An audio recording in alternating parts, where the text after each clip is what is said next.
guys, ito, gagawa ko ng salad na may giniling na pinatuyo ko na siya.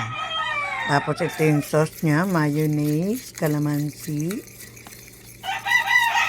olive oil, paminta, seasoning, may labanos, pipino, kamatis, sibuyas na puti.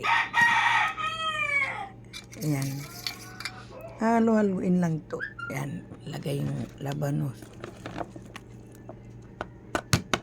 Yung labanos, babad nyo muna sa asin bago nyo ilagay sa ano.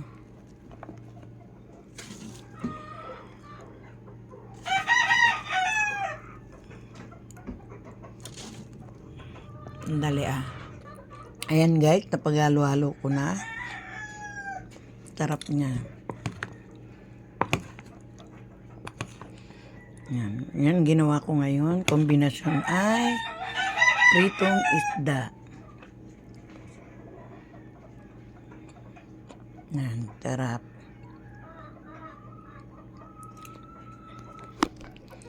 Busba.